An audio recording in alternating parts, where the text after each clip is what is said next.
Good morning student. 12th ஃபிசிக்ஸில் நம்ம வந்து யூனிட் 4 பார்த்துட்டு இருக்கோம். சரி, யூனிட் 3 பார்த்துட்டு இருக்கோம். Magnetism and magnetic effects of electric current அப்படின்னு சொல்லிட்டு நாம இந்த கிளாஸ்ல ஹிஸ்டரிஸ் லூப் அந்த டாபிக் தான் பார்க்க போறோம். பட் இதை நம்ம வந்து ஆல்ரெடி நடத்திட்டோம். இதுக்கு கண்டினியூவே ஹிஸ்டரிஸ் லூப் இருந்துச்சு. ஸோ அந்த சிமுலேஷன் ரெடி பண்றதுக்கு தான் அதுக்கு இடையில நம்ம 2 டாபிக் நடத்தினோம். ரைட்டா? ரைட். ஸோ இந்த கிளாசிஃபிகேஷன் ஆஃப் மேக்னெட்டிக் மெட்டீரியலை பார்த்துட்டு நம்ம அப்படியே ஹிஸ்டரிஸ் லூப்புக்கு நம்ம போகலாம். ஓகே, கரெக்டா? ஏன்னா ஹிஸ்டரிஸ் லூப்ல உங்களுக்கு இந்த ஃபெரோ மேக்னெட்டிக் மெட்டீரியல் வரும்.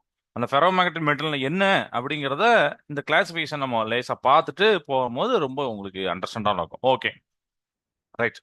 ஸோ ஃபர்ஸ்ட் இந்த மேக்னெட்டிக் மெட்டீரியல்னா என்ன? இதுல போட்டிருக்காங்களா மேக்னெட்டிக் மெட்டீரியல் அப்படின்னா என்ன? அதாவது எந்த ஒரு பொருள் மேக்னெட்டிக் ஃபீல்டுக்கு ரியாக்ட் ஆகுதோ, மேக்னெட்டிக் ஃபீல்டுக்கு ரியாக்ட் ஆகுதோ, ரியாக்ட் பண்ணுதோ, அதுதான் மேக்னெட்டிக் மெட்டீரியல். சரியா? மேக்னெட்டிக் ஃபீல்டுக்கு எந்த மெட்டீரியல் வந்து ரியாக்ட் பண்ணுதோ அதுதான் வந்து மேக்னெட்டிக் மெட்டீரியல். கிளியரா? இது புரிஞ்சுதா ஃபர்ஸ்ட் பாயிண்ட்? ஓகே. ஸோ இதுக்கு எக்ஸாம்பிள் சொல்லலாமா சார்? கண்டிப்பா சொல்லலாம். இப்போ பாருங்க, அயன் சொல்லலாம், நிக்கல் சொல்லலாம். இதெல்லாம் சம் ஆஃப் த எக்ஸாம்பிள். இது மட்டும்தான் இல்ல, நம்ம வந்து ஒரு எக்ஸாம்பிள் தான் கொடுத்துருக்கோம். சரிங்களா? அதனால இது மட்டும் அப்படியே யோசிச்சு கூடாது. So these are all the magnetic material. But எல்லா மெட்டீரியலும் ஒரே மாதிரி ரியாக்ட் பண்ணாது. புரியுதா? மேக்னெட்டிக் ஃபீல்டுக்கு மெட்டீரியல் ரியாக்ட் பண்ணுது, ஓகே. பட் எல்லா மெட்டீரியலும் ஒரே மாதிரி ரியாக்ட் பண்ணுமானா அதுதான் இல்ல. மேக்னெட்டிக் ஃபீல்டுக்கு எந்த மாதிரி ரியாக்ட் பண்ணுதோ அதை வச்சு, அந்த ரியாக்ஷன் வச்சு நம்ம 3 டைப்பா பிரிச்சோம். என்ன பிரிச்சு நம்ம பிரிக்கல, பிரிச்சதை நம்ம பார்த்தோம். அடுத்த ஃபர்ஸ்ட் வந்து பாத்தீங்கன்னா டயாமேக்னெட்டிக் டயாமேக்னட்டிசம், அப்புறம் ஃபெரோ மேக்னட்டிசம், அப்புறம் பேரா மேக்னட்டிகம் அப்படிலாம் இருக்கு. சரியா? அதை நம்ம வந்து பார்க்கலாம். ஃபர்ஸ்ட் டயா பார்க்கலாம். Dia. Okay, right. So diamagnetic மெட்டீரியல்னா என்ன அப்படின்னா, எந்த ஒரு சப்ஸ்டன்ஸ் எந்த ஒரு மெட்டீரியல் வீக்லி ரிப்பல்ட் ஆகுது அந்த மேக்னெட்டிக் ஃபீல்ட்ல அப்படின்னா அது டயாமேக்னெட்டிக் மெட்டீரியல்ல நம்ம சேர்ப்போம். நான் திருப்பியும் சொல்றேன், டயாமேக்னெட்டிக் அப்படின்னா இதுதான் meaning. Weakly repelled by the magnetic field. Magnetic ஃபீல்டால ரொம்ப ரொம்ப வீக்கா ரிப்பல்ட் ஆகுறது. மேக்னெட்டிக் ஃபீல்ட்ல நீங்க வைக்கும் போது டயாமேக்னெட்டிக் மெட்டீரியல் எப்படி ஆகும்னா ரொம்ப வீக்கா ரிப்பல்ட் ஆகும். சரியா?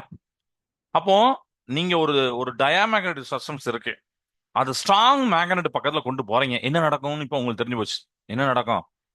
ஏற்கனவே அந்த மெட்டீரியல் சொல்லிட்டோம், அந்த மெட்டீரியலோட கேரக்டரிஸ்டிக் சொல்லிட்டோம், ஸ்ட்ராங் மேக்னெட் பக்கத்துல கொண்டு போயிட்டோம். இந்த மெட்டீரியல் லைட்டா வீக்லியா ரிப்பல் ஆகும். அதான் அங்க அந்த வார்த்தை போட்டிருக்கேன், நோட் பண்ணிக்கோங்க. சரியா? அப்போ it means it moves away from the magnet. சரியா? It moves away from the magnet. Away from the magnet. சரி, இப்போ ஏன் இப்படி அவே ஃப்ரம் த மேக்னெட் போகுது? ஏன்னா ஏன்னா அதுக்கு ஒரு ரீசன் நம்ம சயின்டிஸ்ட் கண்டிப்பா கண்டுபிடிச்சிருப்பாங்கல்ல, அதுக்கு ரீசன் இருக்கு. இதுல இந்த டயாமேக்னட்டிஸ்ல இருக்கக்கூடிய எலக்ட்ரான்ஸ் எல்லாமே பேர்ட் அப் பேரடாப்பா இருக்கும். So the magnetic movement of the electron cancel each other out. எலக்ட்ரானுக்கு எப்படி இருக்கும்னு பாத்தீங்கன்னா, மேக்னெட்டிக் மூவ்மெண்ட் எல்லாமே பேரா இருக்கும் எலக்ட்ரான்ஸ்லாம்.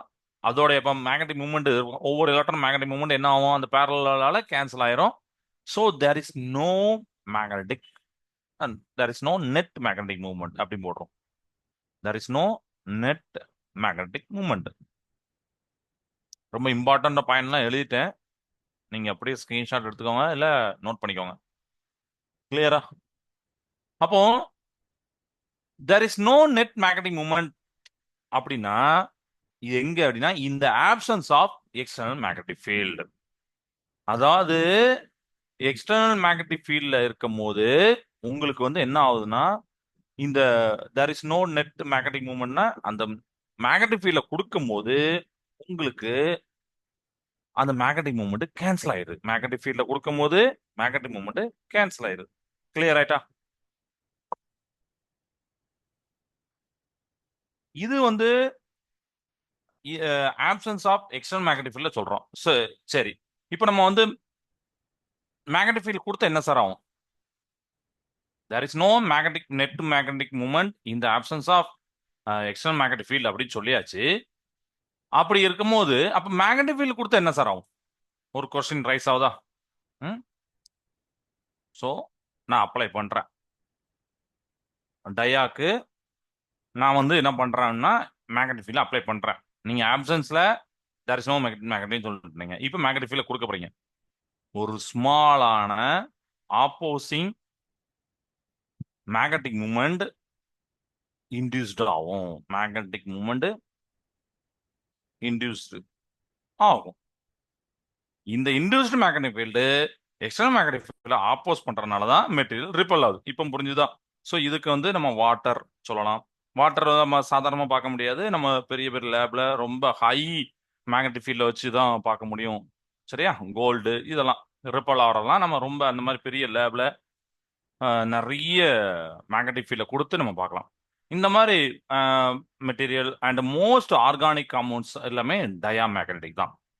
இப்போ ஸ்ட்ராங் மேக்னெட்டிக் ஃபீல்ட வாட்டர் மாலிகுலாம் நீங்க வைக்கும் போது என்னன்னா கேன் பி லீவேட்டட் அப்படின்னு. திஸ் இஸ் ஒரு கிளாசிக்கல் எக்ஸாம்பிள். இப்போ டயா பத்தி புரிஞ்சுதா? ஓகே. இப்போ இந்த டயாவை சிமுலேஷன்ல பார்த்துட்டு அதுக்கப்புறம் போவோம். ஓகே, அடுத்த டாபிக்கு நம்ம வந்து பேரா மெக்கானிசம் அடிப்போம். ஸோ நான் ஸ்க்ரீனை ஷேர் பண்றேன் ஒரு நிமிஷம்.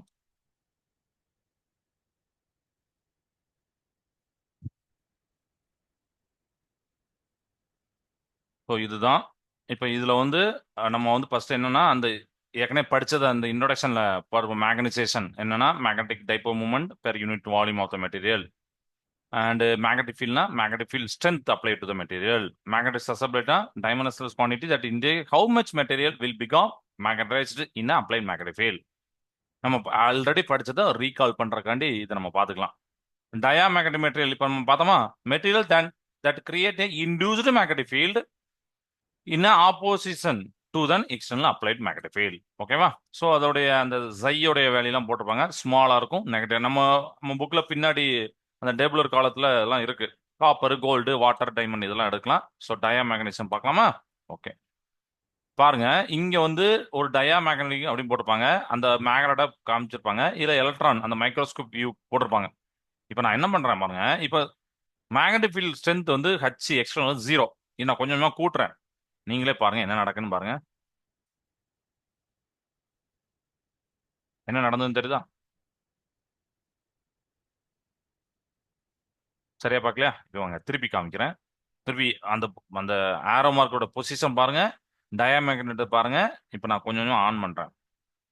பாருங்க என்ன நடந்துச்சுன்னு தெரியுதா? அவ்வளவுதான். ஸோ ஆரோ மார்க்கு ஆப்போசிட்டா மாறுனுச்சு. அது ஒன்று பார்த்தீங்க. டயாமேக்னெட் அந்த மேக்னெட் வந்து கொஞ்சம் ரிப்பல் ஆகி போனதை பார்த்தீங்க.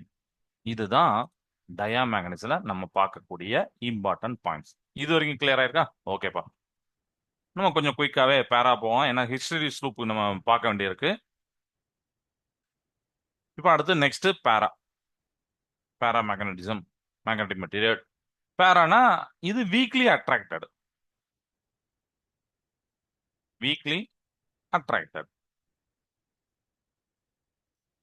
அதாவது மேக்னெட்டிக் ஃபீல்ட கொடுக்கும்போது உங்களுக்கே தெரிஞ்சு போச்சு. இப்போ பேராமேக்னெட்டிக் மெட்டீரியல்லாம் வீக்லி அட்ராக்ட் ஆகும். டயாமேக்னெட்டிக் மெட்டீரியல் ரிப்பல் ஆகும், இது அட்ராக்ட் ஆகும். பட் இது ஒரு வீக் அட்ராக்ஷன் தான். சரியா? ஓகே. ஏன் நடக்கு? ஏன்னா பேராமேக்னெட்டிக் மெட்டீரியல்ல தே ஆர் அன்பேர்டு எலக்ட்ரான்ஸ். சரியா? இதுல என்ன இருக்குன்னா அன்பேர்டு எலக்ட்ரான்ஸ். போன இதுல எலக்ட்ரான்ஸ் பேரடா இருந்தது, இதுல அன்பேர்டு எலக்ட்ரான்ஸ் இருந்துச்சு இருக்கு. அப்போ இந்த ஆட்டத்துக்கெல்லாம் ரொம்ப ஸ்மாலான பெர்மனன்டான மேக்னெட்டிக் மூமெண்ட்ஸ் இருக்கும்.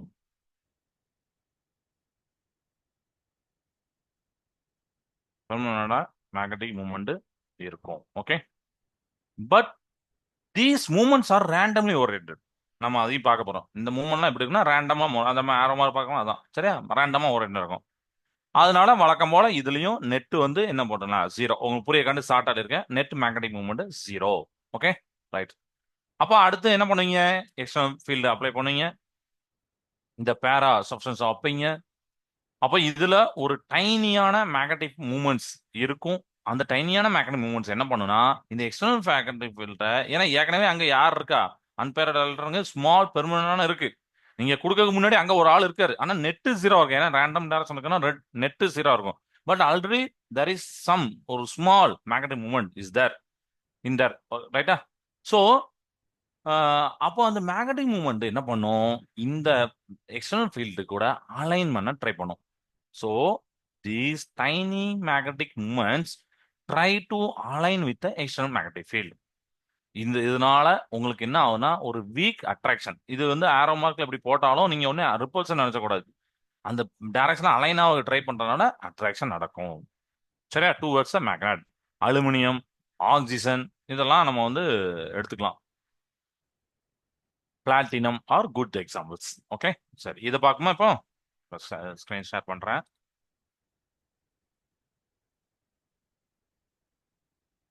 இப்போ நம்ம அடுத்து யார் பார்க்க போறோம்னா, ஒரு நிமிஷம், ஸ்கிரீன் ஷேர் ஆயிட்டா? ஓகேப்பா, குட். இப்போ பேராமேக்னீசியம். ஸோ இங்க பாருங்க, மைக்ரோஸ்கோப் வியூல அந்த மேக்னெட்டிக் மூவ்மெண்ட் ரேண்டம்லி ஓரியன்டா இருக்கு. என்எஸ் பக்கத்துல நான் என்ன பண்றேன், மேக்னெட் பக்கத்துல பேராமேக்னெட்டிக் வச்சிருக்கேன். இதுல பேராமேக்னெட்டிக்ல உங்களுக்கு கியூரி டெம்பரேச்சர் வரும், பின்னாடி வரும். நம்ம ஆல்ரெடி அதை பார்த்துருக்கோம், கியூரி வீஸ்லா அதெல்லாம் பார்த்துருக்கோம். ஓகே, இப்போ நான் மேக்னெட்டிக் ஃபீல்ட ஆன் பண்றேன். நீங்களே பாருங்க என்ன நடக்குன்னு பாருங்க. என்ன நடந்துச்சு பாத்தீங்களா? அந்த கிரீன் கலர்ல இருக்கக்கூடிய பேராமேக்னெட் வீக்லி அட்ராக்ஷன் ஆனிச்சு. அலைன் ஆகுது பாருங்க, இந்த ஆரோ மார்க் பார்த்தீங்களா? தெரியுதா? அலைன் ஆயிட்டா, எல்லாமே அலைன் ஆயிட்டா. எஸ். ஸோ இந்த மாதிரி பேராமேக்னெட்டிக்ல நடக்கு. இதுவும் கிளியர் ஆயிட்டல? Okay, next ferro magnetic material.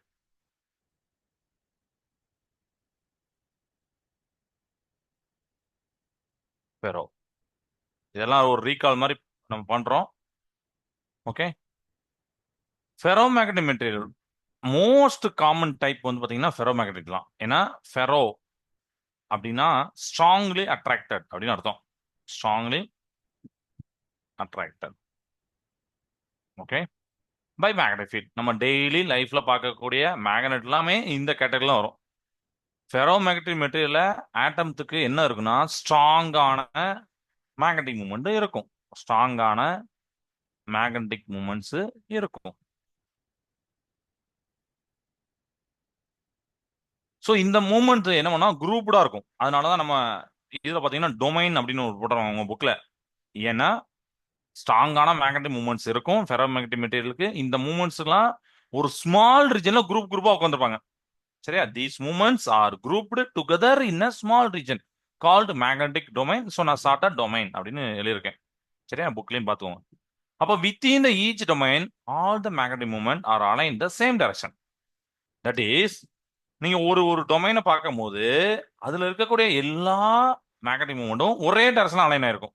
இப்படி எந்த டைரக்ஷன் ஆனாலும், ஆனா ஒரே டைரக்ஷன்ல. இதுவும் வேற வேற இருக்கலாம், ஆனா உள்ளுக்குள்ள இருக்கக்கூடிய அத்தனையுமே ஒரே டைரக்ஷன்ல. ஸோ நம்ம வந்து சிம்பிளா இப்ப 10 பேர் இருக்காங்க வச்சுக்கோங்க, 10 பேரையும் ஒரே மாதிரி இப்படி போட்டலாம். ஏன்னா எல்லாமே ஒரே டைரக்ஷன்ல இருக்காங்க. சரியா? ஸோ இந்த மாதிரி மூமெண்ட்ஸ் வந்து இந்த மேக்னெட்டிக் மூமெண்ட்ல ஈச் டொமைன்ல ஒரு பர்டிகுலர் டைரக்ஷன்ல, அதாவது சேம் டைரக்ஷன்ல இருக்கிறாங்க. நீங்க எக்ஸ்டர்னல் ஃபீல்டு கொடுக்காத வரைக்கும் இந்த மூமெண்ட்ஸ், இந்த உள்ள இருக்கிற மூமெண்ட்ஸ் பர்டிகுலர் டைரக்ஷன், இந்த டொமைன்ஸ்லாம் பாத்தீங்கன்னா ரேண்டமா ஓடுறாங்க. இப்போ போட்டுக்கோங்க, ஒன்னு இங்க, ஒன்னு இங்க, ஒன்னு இங்க, ஒன்னு இப்படி இருக்கும். எப்போ? இந்த ஆப்சன்ஸ் ஆஃப் எக்ஸ்டர்னல் ஃபீல்டு. அதனால என்ன தெரியும்? Net magnetic moment zero. அடுத்த பாயிண்ட் நம்ம படிச்சிடலாம். இதுல absence of magnetic field MF நம்ம போட்டிருக்கேன், நெட்டு ஜீரோ. இது வரைக்கும் கிளியரா இருக்கும்னு நினைக்கிறேன். கிளியராப்பா உங்களுக்கு? ரைட். இப்போ நாம வந்து ஃபீல்டு அப்ளை பண்றோம். நெக்ஸ்ட் கேஸ் அதுதான், ஃபீல்டு அப்ளை பண்றோம். அப்போ இந்த டொமைன்லாம் எல்லாருமே அந்த அந்த ஃபீல்டு கூட அலைன் ஆவாங்க. இப்படி ஃபர்ஸ்ட் வேற வேற டைரக்ஷன் இருந்தது, அதையும் நம்ம பார்ப்போம் அனிமேஷன்ல. இப்படி அலைன் ஆவாங்க. when we apply an external magnetic field, these domains align with the field. The domains that are already aligned with the field grow larger and other rotate to align the field. அந்த point புக்ல போட்டுருப்பாங்க, ரொம்ப important point. அதாவது என்னன்னா, நீங்க ஃபீல்ட apply பண்ணும்போது already அலைன்ல இருக்கக்கூடியவர் என்ன பண்ணுவாரு, அந்த டொமைன் என்ன பண்ணா அப்படி பிக்கர் சைஸா மாறுவார். மத்த அந்த ஃபீல்டுக்கு டைரக்ஷனுக்கு மத்த டைரக்ஷன் இருந்ததுன்னா ஜஸ்ட் அலைன் மட்டும் ஆவாங்க. சரியா? அதனால அது வந்து நீங்க ஞாபகம் வச்சுக்கோங்க. Okay, so this causes a very strong attraction. Clear ஆயிட்டாப்பா? Okay, super. ஸோ இதுக்கு எக்ஸாம்பிள் நம்ம டே டு லைஃப்ல பார்க்கக்கூடிய நிறைய இது சொன்னேன். ஸோ அயானு, கோபால்ட்டு,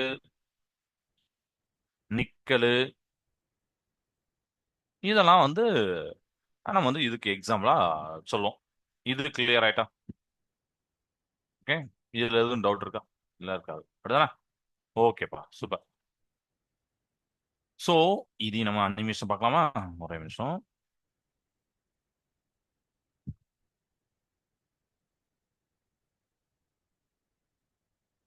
ஃபெரோமேக்னெட்டிக் மெட்டீரியல் இப்போ நீங்க இந்த ஸ்க்ரீன்ல பாக்குறீங்க. இதுல வந்து க்ரோ சைஸை மட்டும் பார்க்க முடியாது, ஒரு மாதிரி ஈக்குவலா தான் காமிச்சிருப்பாங்க. பட் அது நமக்கு வந்து அண்டர்ஸ்டாண்ட் பண்ணிக்கோங்க. நீங்க அட்ராக்ஷன் இங்க பார்க்கலாம். என்எஸ் பக்கத்துல ஃபெரோமேக்னெட்டிக் இருக்கு. நான் ஆன் பண்றேன் பாருங்க. ஸ்ட்ராங்கா அட்ராக்ட் ஆயிட்டா. இப்போ இந்த மைக்ரோஸ்கோப் வியூ பாருங்க, மேக்னெட்டிக் டொமைனை பாருங்க. ரேண்டமா இருந்தது. நான் இருந்தாலும் நான் கொடுக்கறக்கூடிய ஃபீல்ட்லயும் சில ஒரு ரெண்டு அந்த ரெட் கலர் மட்டும் அலைன் ஆயிருக்கு. அது இந்த அனிமேஷன் எப்படி காமிச்சிருப்பாங்கன்னா, சேம் டைரக்ஷன் இருக்கிறத ஜஸ்ட் கலர் வித்தியாசம் மட்டும் காமிச்சிருப்பாங்க. பிக்கர் சைஸா காமிக்க மாட்டாங்க. பட் சேம் கலர், ரெட் கலரா காமிப்பாங்க. Align with the field. மற்ற கலர்லாம் not align with the field. So once align ஆயிரும் கண்டிப்பா. அப்ப எல்லாமே ரெட்டா மாறிடும். இந்த பாருங்க டொமைன்லாம் எப்படி ரெட்டாக பாருங்க.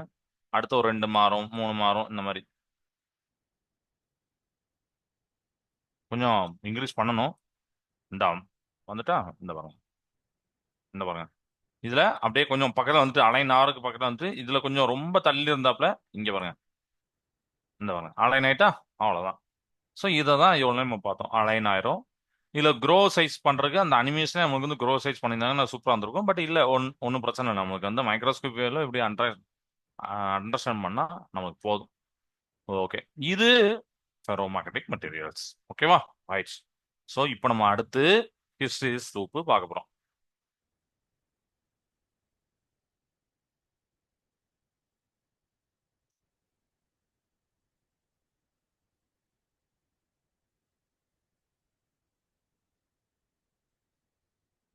ஹிஸ்டரிஸ் லூப் நம்ம மேக்னெட்டிக் மெட்டீரியல் பார்த்தோம். சரியா? ஹிஸ்டரிஸ் அப்படிங்கிறது ஒரு கேரக்டரிஸ்டிக்ஸ் ப்ராப்பர்ட்டி. எதோட ப்ராப்பர்ட்டினா ஃபெரோ மேக்னெட்டிக் மெட்டீரியலோட ப்ராப்பர்ட்டி.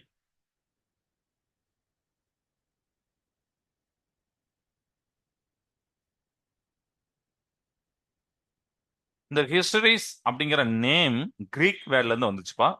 கிரீக் வேர்ட்ல என்ன என்ன பாத்தீங்கன்னா லேகிங் பிகைண்ட். இதோட மீனிங் என்னன்னா, அதாவது ஹிஸ்டரிஸ் அப்படிங்கிறது கிரீக் வேர்டு. அதோட மீனிங் என்னன்னா லேகிங் பிகைண்ட். அப்போ லேகிங் பிகைண்ட்னா பின்னாடி வாராரு. அப்ப யார் யார் பின்னாடி வரா அப்படின்னா, magnetic induction B lags behind the magnetic field intensity H. பிஹெச்னா ஆல்ரெடி உங்களுக்கு தெரியும்.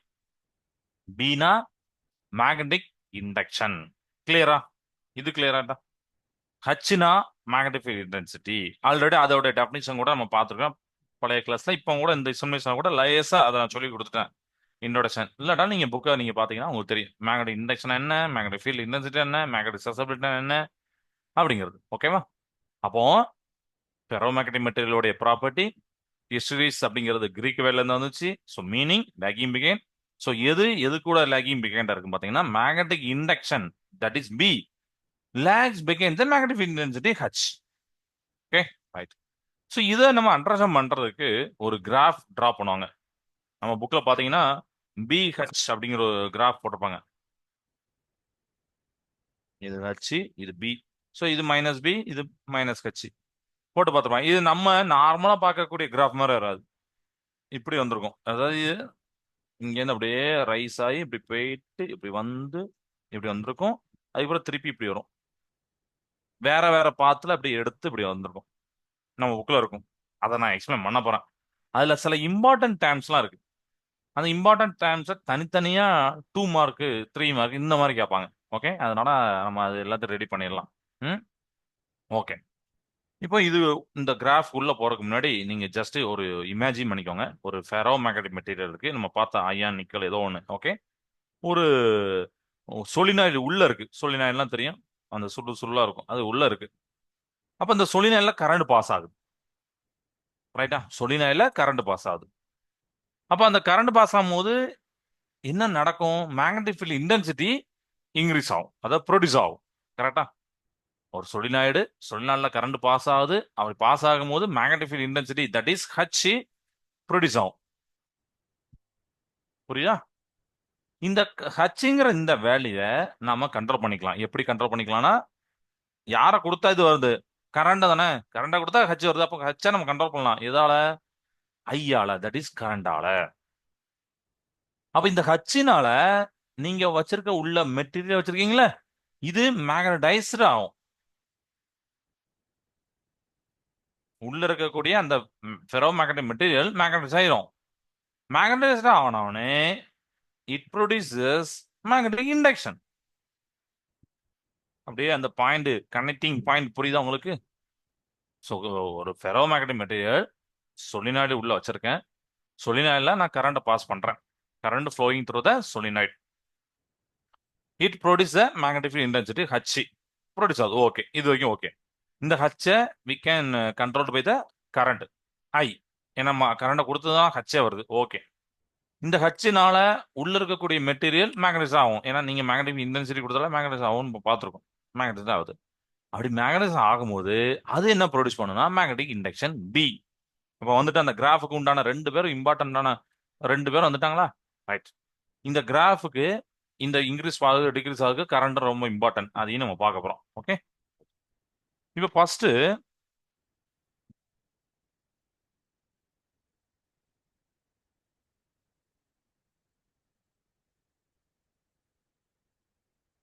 இதுதான் ஆரிஜின் 0,0 அப்படின்னு தெரியும்.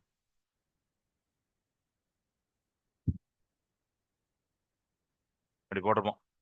0,0ல இருந்து தான் நம்ம வந்து பொதுவாக கிராஃப்லாம் ஸ்டார்ட் பண்ணுவோம். கரெக்டா? ஓகே. ஸோ ஃபர்ஸ்ட் மெட்டீரியல் வந்து அன்மேக்னடைஸ்டா இருக்கு. ஃபர்ஸ்ட் அன்மேக்னடைஸ்ட் அப்படின்னா நீங்க எதுவுமே கொடுக்கல, கரண்ட் கொடுக்கல, அதனால ஹச் இல்ல, ஹச் இல்லாதனால பி இல்ல. ஸோ 0,0. கரெக்டா? நம்ம இப்படி வச்சிருக்கோம்.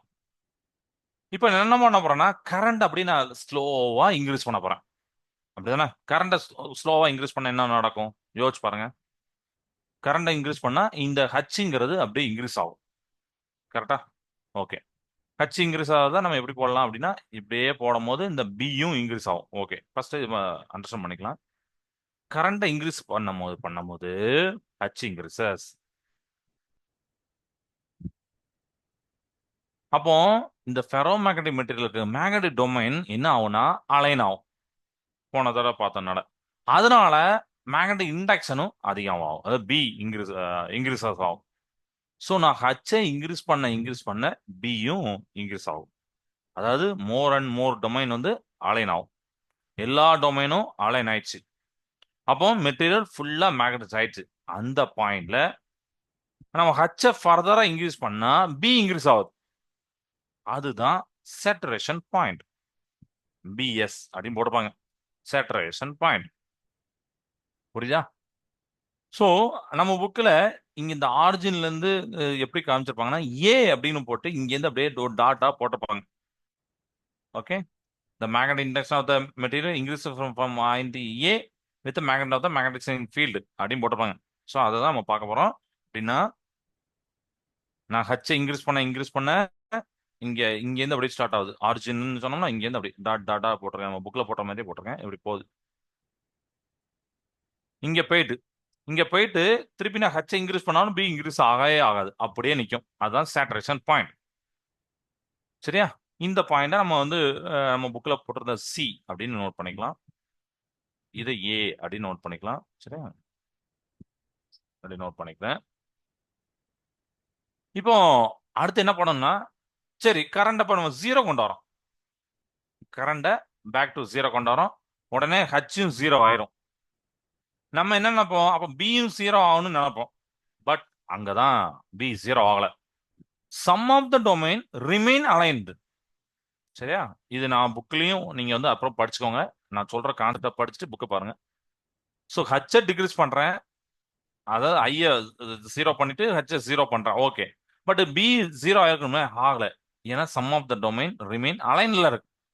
அப்ப என்ன அர்த்தம்? Material retain some magnetism. இன்னும் மெட்டீரியல்ல கொஞ்சோண்டி மேக்னடிசம் இருக்கு. அந்த ரிமைனிங் மேக்னடிசம் தான் நம்ம என்ன சொல்லுவோம்னா ரெமனன்ஸ் அப்படின்னு சொல்லுவாங்க. இல்ல அப்படின்னா ரெசிடுயல் மேக்னடிசம் அப்படின்னு சொல்லுவாங்க. சரியா? ரெமனன்ஸ் சொல்லுவாங்க அல்லது ரெசிடுயல் மேக்னடிசம் சொல்லுவாங்க. The remanence is defines the ability of the material to retain the magnetism in them even after the magnetic field disappear. இப்ப புரிஞ்சுதா? ஓகே. இத ரெடன்டிவிட்டி அப்படின்னு சொல்லுவாங்க. அப்போ இந்த ரெடன்டிவிட்டி என்னன்னா, இப்ப நான் H ஜீரோ கொண்டு வரேன், இங்க கொண்டு வந்துட்டேன் அப்படின்னா இது குறையுது, இந்த இப்படி குறையுது. ஆனா வேற பாத்துல எடுக்கும், இந்த பாத்துல எடுக்காது. இப்படி இப்படி வரும், இப்படி வந்தோம். ஓகே, இப்படி இருக்கும். இதுல பாத்தீங்கன்னா பி வந்து இந்த இடத்துல நீங்க கிராஃப்ல யோசிச்சு பார்க்கும்போது தெரியும், எக்ஸ் ஆக்சிஸ் வந்து ஜீரோ, ஒய் ஆக்சிஸ் அந்த வேல்யூ தானே இருக்குன்னு அர்த்தம். அப்ப இந்த இடம் தானே. அப்ப ஒய் கண்டிப்பா ஜீரோட பெரிய வேல்யூ ஏதோ ஒன்று இருக்கு. ஆனா ஹச் வந்து ஜீரோ தான், எக்ஸ் ஆக்சிஸ் ஜீரோ தான். அப்ப இந்த இடத்துல ஜீரோ ஆயிடுச்சு. ஆனா இன்னும் கொஞ்சம் மேக்னெட்டிக் இண்டக்ஷன் இருக்கு. சோ இந்த ஏழு இந்த இடத்த டின்னு குறிச்சுப்பாங்க நம்ம புக்ல. இந்த ஏல இருந்து டிக்கு உண்டான இடம் தான் இந்த ரெமனன்ஸ் ஆர் ரெட்டன்டிவிட்டி.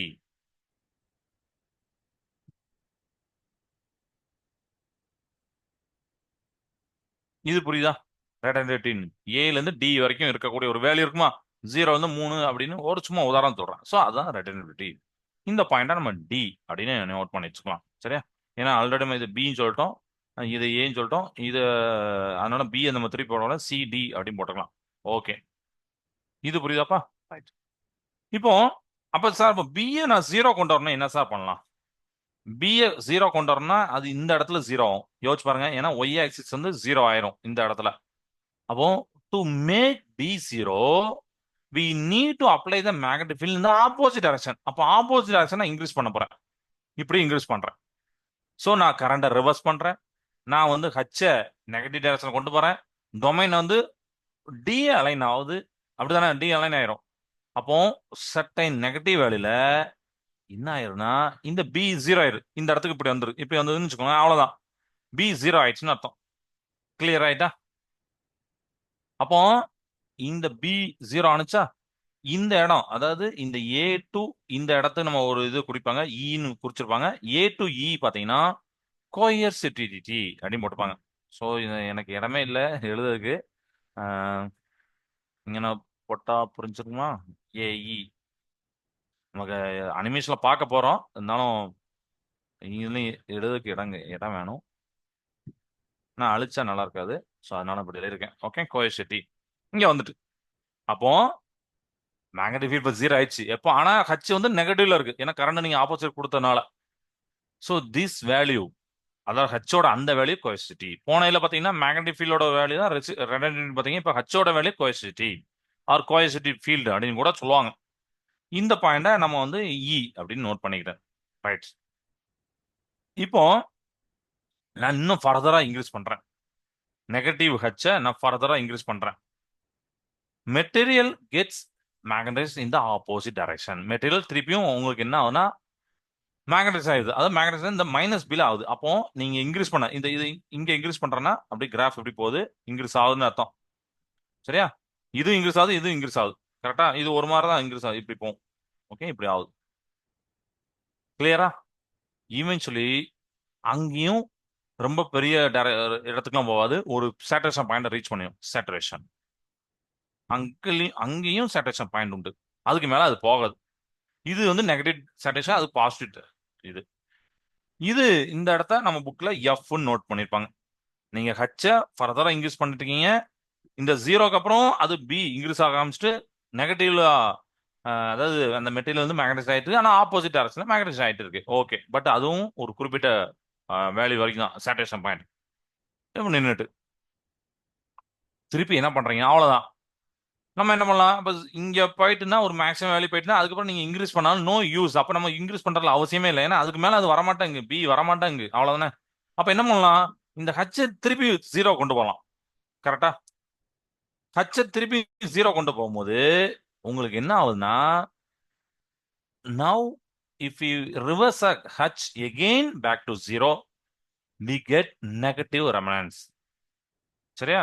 நமக்கு வந்து நெகட்டிவ் ரெமனன்ஸ் கிடைக்கும். நெகட்டிவ் ரெமனன்ஸ் அப்படின்னா இந்த இடத்துல எப்படி பாசிட்டிவ்ல கிடைச்சதோ அதே மாதிரி நீங்க நெகட்டிவ்ல. ஸோ கிராஃப் இங்க இருந்து இப்படியே வருது, இப்படி வந்து இப்படி வந்து இப்படி வந்துருது. நீங்க அப்பவும் என்ன ஆகுது? நெகட்டிவ் ரெமனன்ஸ் தான். நீங்க அதை யோசிச்சுக்கோங்க, ரெட்டன்டிட்டி யோசிச்சுக்கோங்க. அதே தான் இங்க வரும். ஏஜி அப்படின்னு வந்துருது. இங்க நம்ம புக்ல ஜின்னு குறிச்சிருப்பாங்க. நெகட்டிவ்ல நடக்கு. ஓகே, தென் இந்த இடத்துல ஹச் 0 ஆயிடுச்சு. ஆனா பிக்கு வந்து சம் நெகட்டிவ் வேல்யூ இருக்கு. ஸோ இப்போ நம்ம போட்டுறோம் நெகட்டிவ். இன்னும் ஒரு கொஞ்சோண்டு மேக்னசிசம் இருக்குப்பா அப்படின்னு சொல்லிடலாம். அப்ப இந்த பிஎஸ் 0 கொண்டு வரணும், இங்க கொண்டு வரணும் அப்படின்னா ஃபர்தரா நீங்க ஹச் இன்க்ரீஸ் பண்ணிட்டே இருப்பீங்க. அப்போ இது வந்து ஒன்னே அப்படியே போகுது, இங்க இதாவது ரீச் ஆகுது. இதை வந்து புக்ல கேன்னு போட்டிருப்பாங்க. ஸோ தென் பிரிங் இந்த இடத்துல நம்ம பிஎஸ் 0 கொண்டு வந்துட்டோம். So we need to apply positive H. Positive H கொடுத்தனால இது 0 வந்துட்டு, which will be the positive கோஎசிட்டி.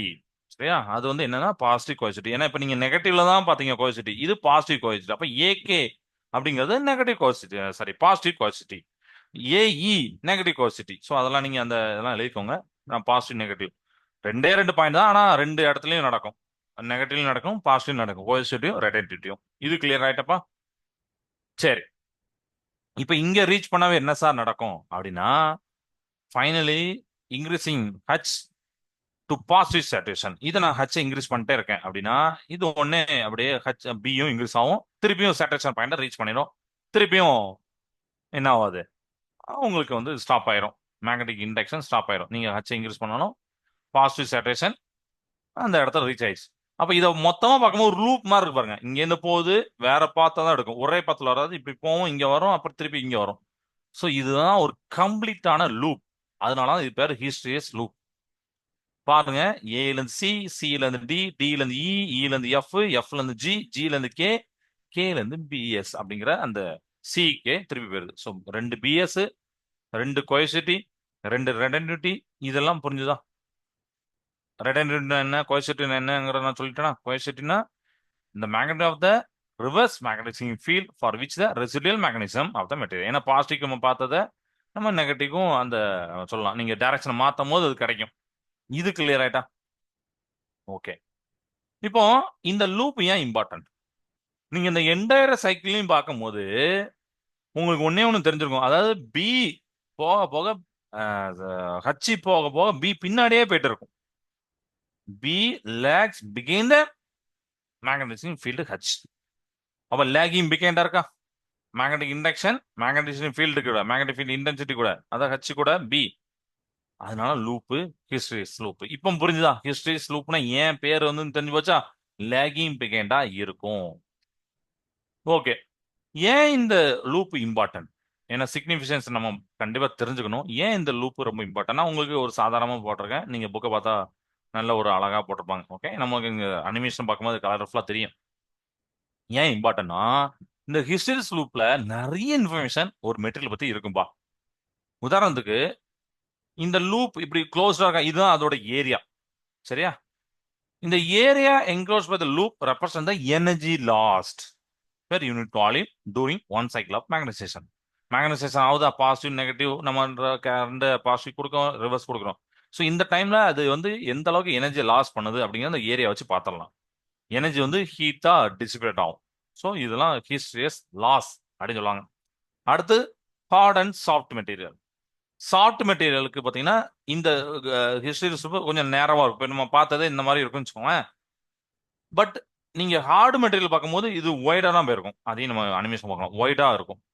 ஏன் இப்படி நேரவா இருக்குன்னா, this means that they have low coercivity and low ரெட்டன்டிவிட்டி.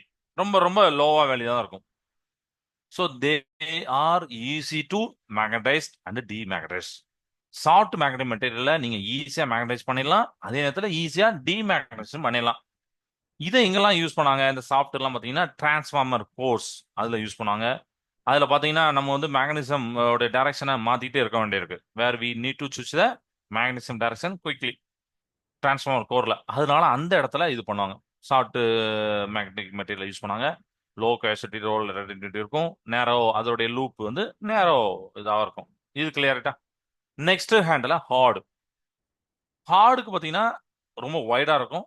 அப்போனா அதுக்கு வந்து ஹை ஹயசிட்டி கொயசிட்டி ஹை ரெடன்டிட்டி இருக்கும்.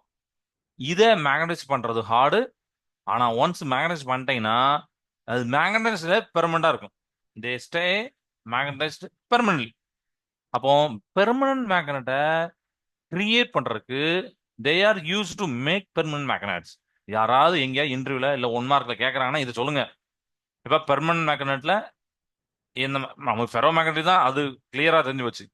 எதுப்பா யூஸ் ஆனா ஹார்ட் மேக்னெட்டிக் மெட்டீரியல். ஏன்ப்பா அப்படின்னா சார் அதுக்கு வந்து ஹிஸ்டரி லூப் பெருசா இருக்கு. அந்த ஹிஸ்டரி லூப் என்ன சொல்லுதுன்னா ஹை குவாசிட்டி ஹை ரெடன்டிட்டி இருக்கு. அப்பனா இது வந்து மேக்னடைஸ் பண்றதுக்கு ஹார்டா இருக்கும். ஆனா ஒன்ஸ் நீங்க மேக்னடைஸ் பண்ணிட்டீங்கன்னா மேக்னடைஸ்ல பெர்மனண்டா இருக்கும் சார்.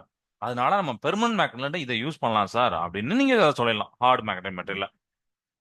இது கிளியர் ஆயிட்டாப்பா? Okay super. அப்ப இன்னைக்கு என்னலாம் பார்த்தோம்? கிளாசிபிகேஷன் மெட்டீரியல் பார்த்தோம். டயா பேரா ஃபெரோ அப்படின்னு பார்த்தோம். அதுக்கப்புறம் ஹிஸ்டரிஸ் லூப் பார்த்தோம். ஹிஸ்டரி லூப்ஸ்ல உங்களுக்கு இப்போ புரிஞ்சிருக்கும் அந்த லூப் ஏன் வந்துச்சு, ஹிஸ்டரிஸ்னா என்ன மீனிங், ரெனன்ஸ் ரெமனன்ஸ் அதை ரெடனிட்டி கொயசிட்டி நெகட்டிவ் பாசிட்டிவ் எப்படி ஜீரோ எடுக்கு ஹச்சுக்கு பின்னாடியே பி போகுது. அதுல இந்த ஏரியா வச்சு நம்ம என்ன சொல்லிக்கலாம்னா அந்த லாஸை நம்ம புரிஞ்சுக்கலாம். எவ்வளவு எனர்ஜி லாஸ் நடக்கும் ஒரு மேக்னடைசேஷன் நடக்கும் போது. அப்புறம் அந்த லூப்போட ஏரியா வச்சு அது ஒய்டரா இருக்கா நேரவா இருக்காங்கிறது ஹார்ட் அண்ட் சாஃப்ட் மெட்டீரியலுக்கு அப்படி இருக்கும். அது ஒவ்வொரு மெட்டீரியலும் எங்கெங்க யூஸ் ஆகுது எப்படி இருக்கும் அப்படிங்கிறத எல்லாத்தையும் பார்த்தோம். கிளியர் ஆயிட்டா? ஓகே. இப்போ இதுக்கு ரிலேட்டடான சிமுலேஷன் பார்க்கலாம். ஸ்கிரீனை ஷேர் பண்றேன், ஒரே நிமிஷம்.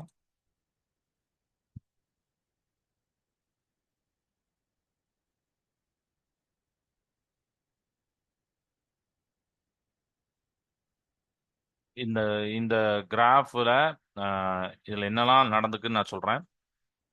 இதுல பி இருக்கு, ஹச் இருக்கு. நான் சொன்ன பாயிண்ட்லாம் போட்டிருக்காங்க பாருங்க. ACDEFGK. நம்ம நம்ம இதை வச்சு தான் கிரியேட் பண்ணது அனிமேஷன் தான் இது. நம்மளுடைய கீ டேர்ம்ஸ் அதை வச்சு தான் இது பண்ணோம். இப்போ இப்போ நான் ஸ்டார்ட் பண்றேன். நீங்க ரெண்டு இதையும் அடுத்த டைம்ல ஆன் ஆகும், நீங்க பாருங்க. ஒரு சைடு ஹார்டு, ஒரு சைடு சாஃப்ட். அயனு ஸ்டீலு, சரியா? இந்த மாதிரி இருக்கு. இப்போ பாருங்க, ஆன் பண்றேன், நீங்களே பாருங்க. சியை ரீச் பண்ணிட்டு உடனே என்ன ஆகும்? வேற பாத்து எடுக்குது, டிக்கு வருது, டில இருந்து இக்கு போகுது, இல இருந்து எஃப்க்கு வரும் நெகட்டிவ்ல சேட்டேஷன். அதுக்கப்புறம் ஜிக்கு நம்ம போறோம், ஜில இருந்து அதுக்கப்புறம் திருப்பி கேக்கு வருது, கேல இருந்து அதுக்கப்புறம் ஃபைனலா ஒரு லூப்பை ஃபார்ம் பண்ணி திருப்பியும் அந்த ரைட்டா இப்படி வந்துருது. ஸோ உங்களுக்கு ஹார்டானதுக்கு கொஞ்சம் வைடரா இருக்கு பாருங்க, சரியா? சாஃப்டானதுக்கு இப்படி இருக்கு. இப்போ இதுல இந்த கோயசிட்டி ரெட்டன்டிட்டி ஒரு நிமிஷம் பாருங்க, உங்களுக்கு தெரியும். கோயசிட்டி 80 A/M. ஆனா ஹார்டு இருக்கு பாருங்க 200 A/M, சரியா? அப்போ எது அதிகம்? கோயசிட்டி சாஃப்ட்டுக்கு கம்மி, ஹார்டுக்கு அதிகமா இருக்கு. ரெடன்டிட்டி பாருங்க 1 டெஸ்லா தான். இங்க ரெடன்டிட்டி 1.2 டெஸ்லா, கொஞ்சம் அதிகமா இருக்கு. அதையும் இங்க பார்க்கலாம். சேட்ரேஷன் பாயிண்ட் அது பிரச்சனை இல்லை, அது வந்து ரெண்டுத்துக்கு உண்டானது 1.4 1.5. ஓகே. லூப் வித் எப்படி இருக்கு? இது நேராவா இருக்கு, ஈஸி டு மேக்னடைஸ் டிமேக்னடைஸ் பண்ணலாம். ஆனா லூப் வித் இங்க பாருங்க ஒய்டா இருக்கும். ரிட்டைன்ஸ் மேக்னடிசம் வெல், நல்லா வச்சிருக்கோம். அதனால நம்ம வந்து பெர்மனன்ட் மேக்னெட்டா யூஸ் பண்றோம். இதெல்லாம் கிளியர் ஆயிட்டா? ஓகே. ஃபைனலா இந்த லூப்ல இப்ப நான் அந்த ப்ராசஸ் சொன்னேன், அந்த ப்ராசஸ நீங்க இந்த கீழே உள்ள கலர்ல எப்படி பார்க்கலாம்பா, சரியா? இந்த கலர்ல பார்க்கலாம். நான் ஒவ்வொரு இதையா காமிக்கிறேன், பாருங்க. இப்ப பாருங்க, நான் ரீசெட் பண்ணிக்கிறேன். ஃபர்ஸ்ட் ஏ டு சியை பாருங்க. ஏ டு சில என்ன நடந்திருக்கு? ஸ்டாப் பண்ணிட்டேன். So A to C initial magnetisation to positive saturation, கரெக்டா? ஓகே. இப்போ சி டு டி வருது. சி டு டி வந்ததுன்னா தட் இஸ் ரெடியூசிங். ஹச் வந்து நம்ம வந்து என்ன பண்றோம்? ஜீரோ கொண்டு வரோம். ஆனா அந்த மேக்னடிசம் வந்து ரிட்டைனிங் மேக்னடிசம் இருக்கு, ரெமனன்ஸ் இருக்கு, கரெக்டா? அதுதான் இங்க போட்டிருக்காங்க. இது ஓகே. ரெடன்டிட்டி நம்ம பார்க்கலாம், ரெமனன்ஸ் ரெடன்டிட்டி எல்லாம் ஒண்ணுதான். ஸோ சி டு டி வந்து என்ன ஆகுதுன்னா நான் வந்து ஹச் வந்து ஜீரோ கொண்டு வந்துட்டேன். ஆனா பில வந்து அப்படியே இருக்கு. சரியா? ஓகே. இப்ப நெக்ஸ்ட் நான் இது ஸ்டார்ட் பண்றேன். நீங்க பாருங்க என்ன நடக்குன்னு. டி டு இ வருது. டி டு இ வரும்போது ஃபீல்ட நான் வந்து ரிவர்ஸ் பண்ணியிருக்கேன். இப்போ அந்த பி வந்து 0 இருந்தது. இப்போ திருப்பி அது டிகிரீஸ் ஆகுது. So reverse field to remove residual magnetism. நான் என்ன பண்றேன்னா, நான் அந்த ஃபீல்ட ரிவர்ஸ் பண்றேன். ரெசிடுவல் மேக்கானிசத்தை நான் ரிமூவ் பண்ணணும். That is coercivity. அதுதான் டி டு இ. பார்த்தோமா? ஓகேவா? ரைட். இப்போ ஃபர்தரா பாருங்க. இஎஃப் வந்து ரிவர்ஸ் சேச்சுரேஷன். அது உங்களுக்கு தெரிஞ்சு போச்சு. திருப்பி மேக்ஸிமம் ரீச் பண்ணும். திருப்பி எஃப் ரீச் பண்ணா எங்க வருது பாருங்க, ஜிக்கு வரும். ஸோ எஃப் டு ஜி அப்படிங்கிறது reducing reverse field negative remanence. இது கிளியர் ஆயிட்டா? ஓகே. அடுத்து என்ன நடக்கணும்? அடுத்து என்ன நடக்கணும் சொல்லுங்க. எஸ், ஜி டு கே போகுது. திருப்பியும் positive field to remove negative residual. அப்படிதானே? நெகட்டிவ் ரெசிடியல் நம்ம ரிமூவ் பண்றதுக்கு திருப்பியும் நம்ம வந்து பாசிட்டிவ் வந்து கொடுக்குறோம். அதனால நெகட்டிவ் ரெசிடியை நம்ம ரிமூவ் பண்ணலாம்.